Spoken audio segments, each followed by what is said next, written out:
Well,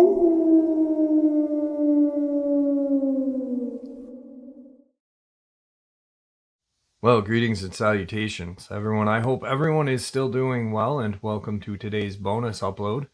Before we jump into it, a couple links. As many of you know, I rely on Patreon, PayPal, channel membership, and the merch to help the channel to continue to grow and go.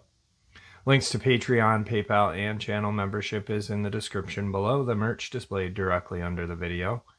Also, Dogman Frightening Encounters, Volume 1 through 3, the audiobook versions. They were written and researched by Tom Lyons, narrated and produced by me, Jeff Nadolny. Those audiobooks are available on Audible, Amazon, and iTunes, links to which are also in the description as well. And finally, last but definitely not least, if you'd really like to help support the channel to continue to grow and go, simply subscribe. It does not cost a cent. Click the like button, takes half a second. If you don't want to miss out on any of the informative uploads that I put out daily, click that bell icon.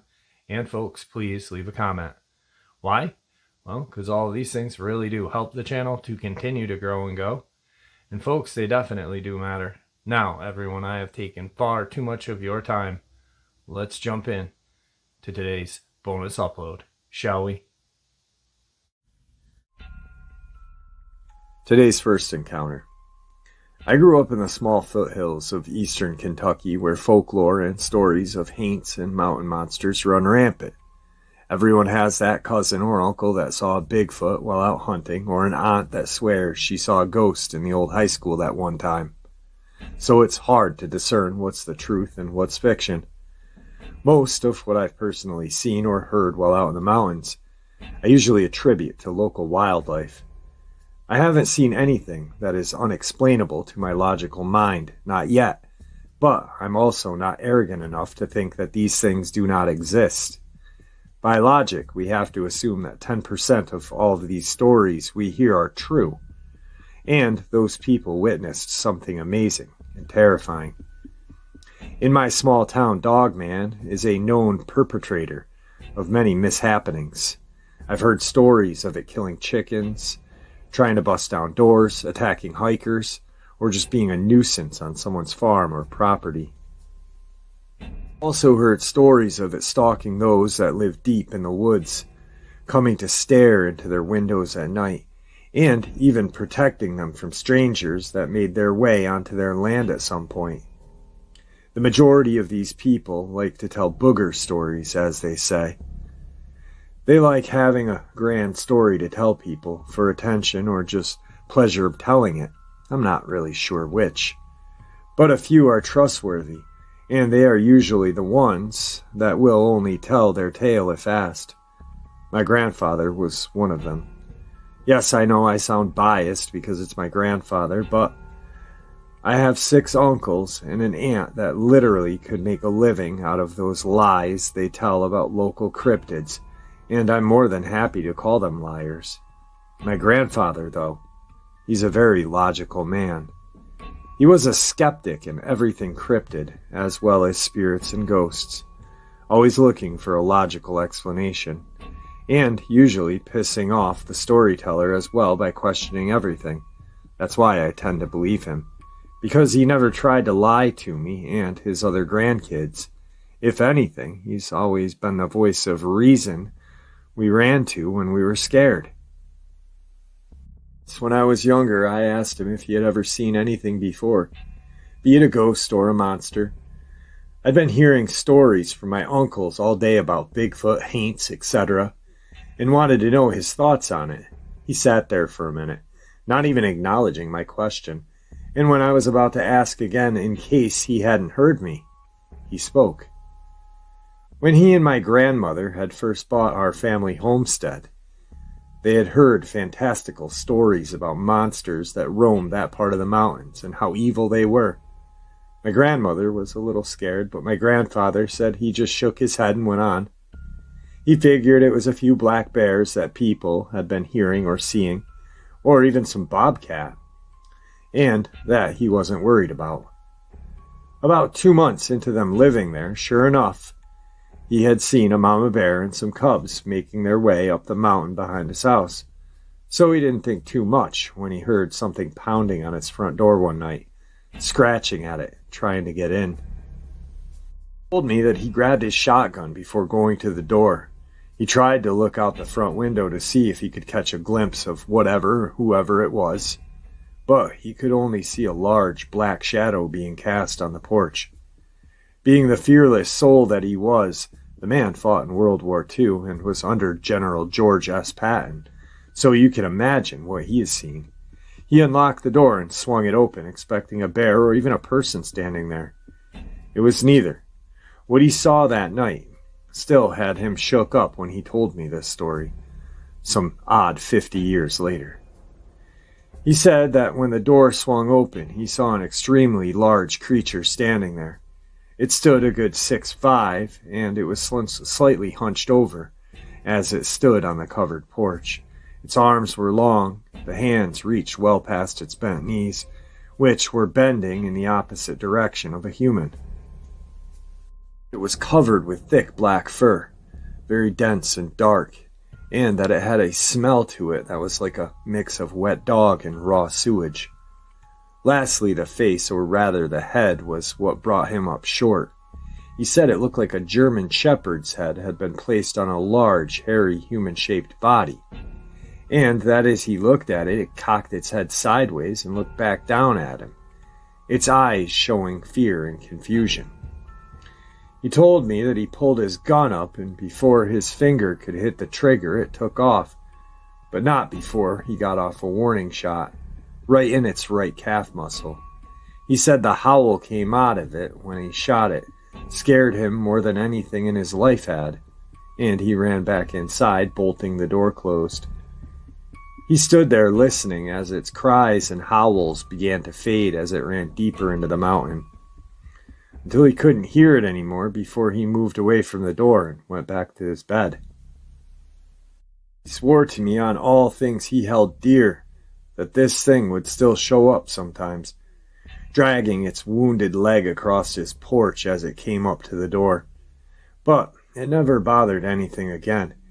He said it would come up to the door, sniff around before growling softly and then taking off again.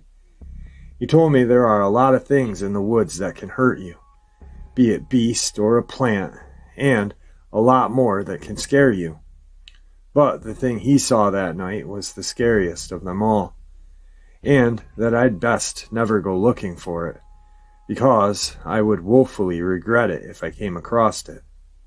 My grandfather has been gone for about 15 years now, and I still believe every word he told me that day. Does that prove the existence of such a creature? Maybe not. And the words of an old war vet wouldn't be enough to change the minds of some people. But to me, it's the realest story I have ever heard about the creature. I hope that someday someone can get an actual documented proof, if only to prove what my grandfather went through and what he saw that night.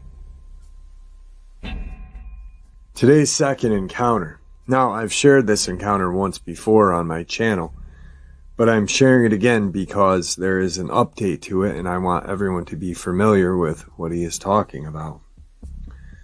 A little background on me in that day. I work in real estate, more exactly commercial real estate. So my work takes me all over the place, from urban industrial areas to very off the beaten path secluded areas, farmlands, development lands, etc. On this particular day in October of 2012, my last assignment of the day was to go out and survey an old farmstead near Cayuga in Haldimand County, about 30 miles south of Hamilton, Ontario. This place had been vacant since the 90s. I arrived in late afternoon, I'd say 5:30-ish. The place was the last one on a dead-end country road and couldn't have been seen from the road. I went up the long driveway and proceeded to look over the place. There were 3 structures: the house, a garage, and a large tool shed.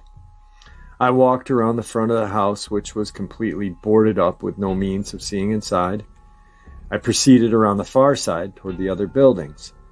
The shed had basically fallen completely down, but the garage was mostly still completely up.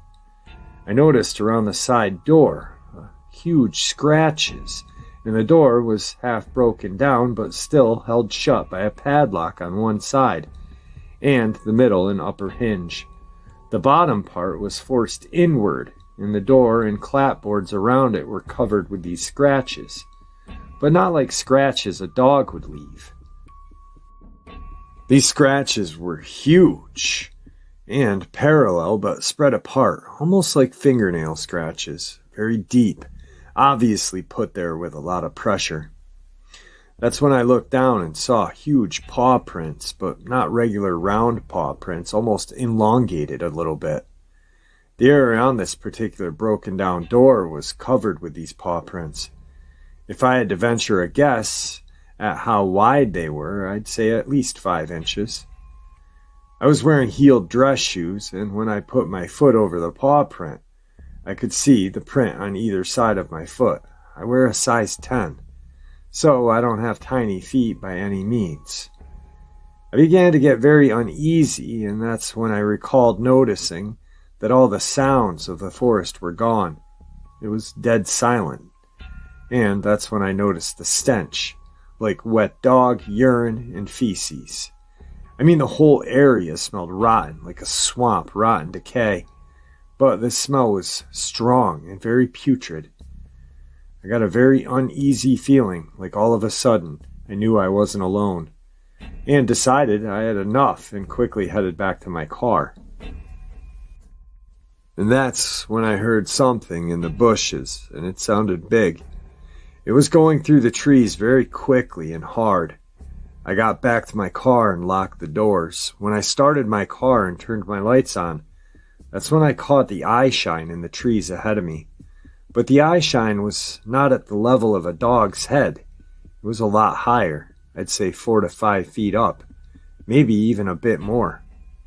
I could not make out a shape as it was getting toward dusk, and so there was a lot of shadows in the trees, but I thought I saw a large figure in the trees, but I could not be sure.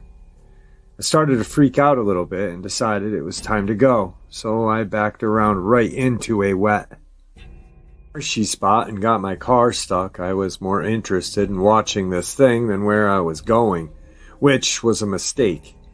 My attention quickly went back to my car as I tried to free myself from the mud. When I looked back to where this thing was, it was gone.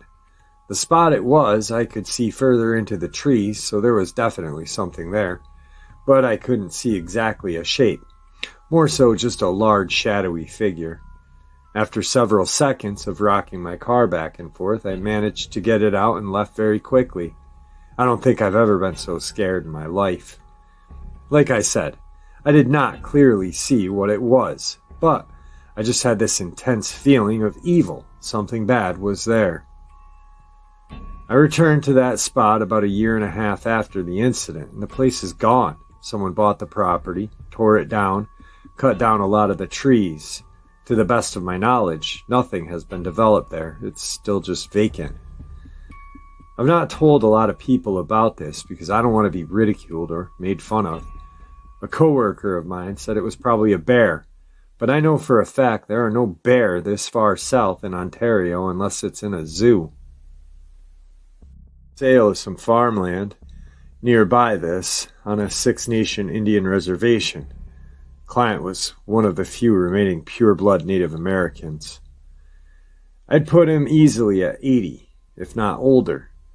I asked him about odd happenings in the area, like strange animals, and sort of told him my experience, not in detail, just that I was on the property. He responded with a question. You saw it, didn't you? He went on to say there are many things that are unknown to this world, but wouldn't comment further about my experience. Only said there is a good reason that particular place has sat empty and unused for decades. I had odd nightmares of that day for 1 year afterward, and I'm still very hesitant to do surveys in areas like that. After having my own experience, I have gained a new respect for these creatures. As I said, in my experience, I never clearly saw it, but there was definitely something there. Decades ago, my uncle and my cousin each had their own encounter on the same night. This is my uncle's encounter and one of my third or fourth cousins, although I never spoke to him about this. His account was only what my uncle told me. This happened nearly 50 years ago, but my uncle still remembers it clearly. I'll provide a bit of info on the area and our family. We lived in the family farmhouse with my grandparents, the last house on a dead-end country road. A small community of about 8 or 9 homes was referred to the locals as the Thames River Siding, but really it had no official name. That name derived from the close-by station name sign of the CNN Railroad. The road went out and met another road at a T intersection. To the right went over the tracks, then down through a ravine and out to the main country road. And to the left, the road went through some open fields for about a mile or so, then turned 90 degrees and went over a secondary country road where it ended again, very near another ravine on the left side. Our family had a band started by my grandfather. He, my mom, my uncle, and 2 cousins were in it. On this particular night, they had a meet for practice, which by 11:30 was winding down. Our one cousin left. The remaining cousin helped my uncle tear down and put away the equipment, while my grandfather tended to the animals, which seemed very spooked and nervous, which really wasn't out of the ordinary, as there was a pack of wild dogs that made their way through every so often for a few years. The cousin left and headed home. His way took him out to the left at the end of the road, and over to the next intersection is where he had the first of the 2 encounters, but would not become known for a few days. My uncle left 10 minutes or so afterward, and on his way home took the right, over to the main country road. This particular night was either a full moon or very near a full moon, as my uncle said it was very bright. He crossed the tracks and went down through the ravine, and as he approached the stop sign, something in the field caught his eye. There was something large and tall standing sort of hunched over, staring intently in his direction. This happened just as he was on his brake slowing down to stop, but also staring to the angle of the car to the left-hand turn that was about to be made. His sight of this thing went from a glance to his right, to over his shoulder, then to the rearview mirror as the car stopped. He sat staring for what seemed like hours, but was only seconds. Then this thing broke into a sprint directly at the car. My uncle said he was like in a trance of disbelievement, like his brain couldn't comprehend what his eyes were seeing. The field isn't overly a large field, but still would be 400 to 500 yards between the tree line and the road, and this thing covered it fast. My uncle snapped out of his trance and peeled out of there as fast as he could, watching in the rearview mirror the whole time. This thing was close enough to be illuminated by the taillights, and it was reaching out for the car as he peeled out. He said it ran on 2 feet, not on all 4s. Or even partly on 4s, 2 feet. It had dark-colored hair, either brown or black, appeared to have a muzzle similar to a dog, and had pointed ears on the top of its head. The eyes appeared to glow a dim yellowish orange.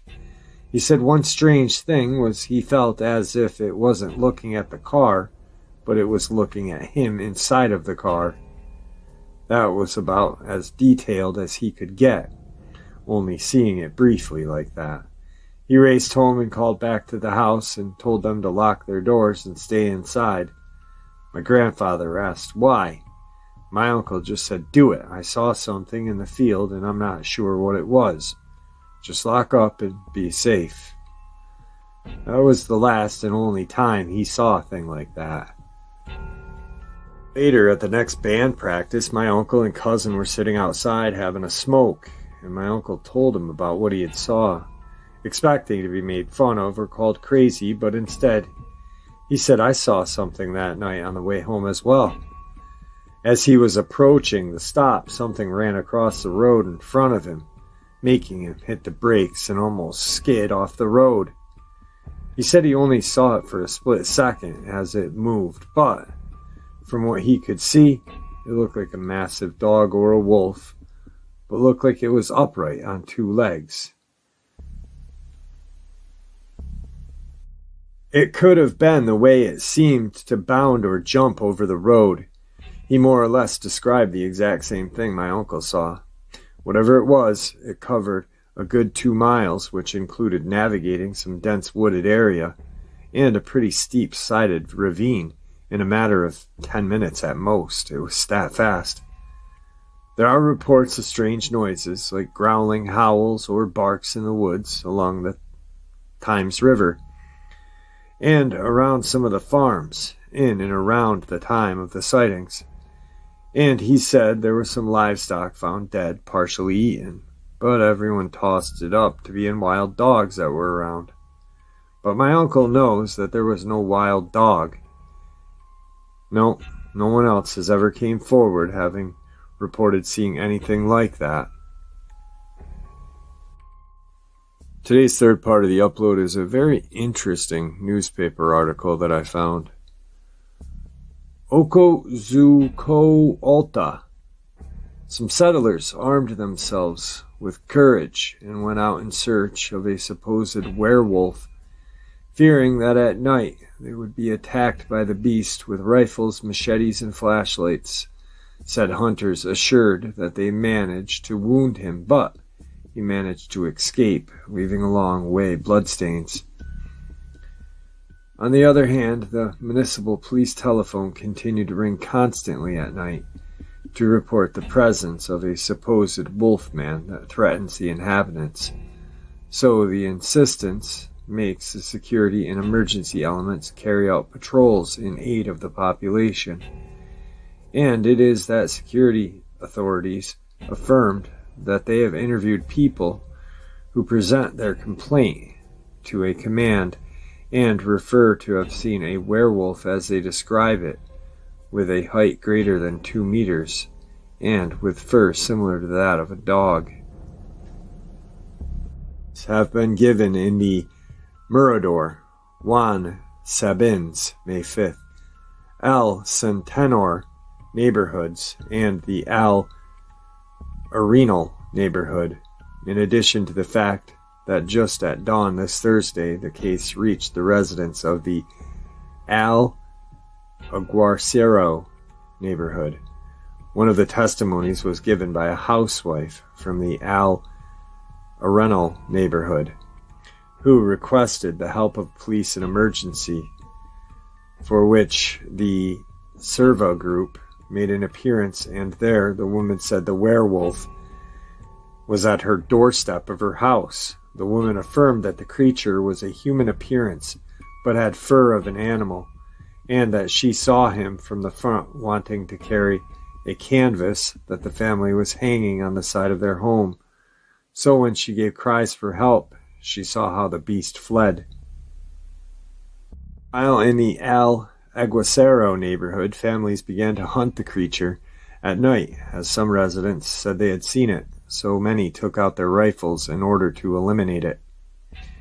However, inhabitants affirmed that it escaped, but they managed to wound it. Today's final encounter. Just to start off with, I've never believed in anything supernatural or paranormal. This is just too strange to explain. Some background, I'm from England and never heard of skinwalkers before a few weeks ago. I'm visiting family in New Mexico right now, and they live a couple of miles from what I was told was a reservation. My cousin had to go pick up a friend from said reservation a few days into my visit. He invited me to go along to see more of America. It was getting dark when we set off from the house. When we got there, we were invited into the house, and I met this friend's family who lived with him. It all started when I whistled for my cousin's dog to come over to me, and this friend's grandmother gave me a really weird look, like I had crapped in her cornflakes or something.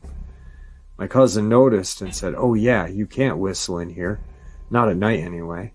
I thought that was really strange and obviously asked why, but the look on everyone's face made my cousin say that he'd tell me later.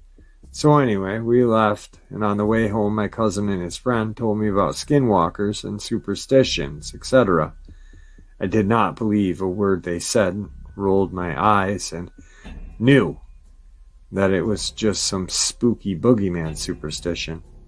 However, a few nights ago I was driving back from a supermarket with my uncle and saw something. However, on my way back to the house from the grocery mart with my uncle, I saw something I cannot honestly explain. It was late, but just light enough for me to see out the car window and some brush on the side of the road. I saw what I can only describe as a screwed up kind of werewolf. Let me explain. I saw it briefly, as it soon disappeared, but it looked to me like a half-rotten wild dog with humanoid features, such as human hair and eyes, except the eyes were bright and creepy. It was also running as though a human would if they were imitating a dog or a four-legged creature. What makes it creepy was that it was alongside the car for a few seconds, and as we turned left at the junction, it stopped in the middle of the road. I asked my uncle if there were any wild animals back there. I gave the general direction, where the right-hand road leads, and he said, "What, on the reservation?" The road was the entrance, basically, to the reservation. After speaking to my cousin, he said, "Maybe it was a skinwalker, trying to keep you off the reservation. If anyone has a logical explanation, please let me know." And there you have it, folks. Today's bonus. I do hope you all enjoyed it as much as I enjoyed sharing it with you, and I'd like to thank you all for supporting the channel. After all, it is your support that keeps this channel growing and going, and what gives us all a place and a chance to share our experiences and theories judgment-free, just simply treated with the respect we all deserve. Please stay safe, happy, healthy, and ever vigilant, keeping an eye on our children, pets, family, and friends. These creatures are real. They are out there and dangerous. Share this information with those you love and care about, and it may just help save their lives someday. Until next time, never stop asking questions, never stop searching for the truth, and God bless.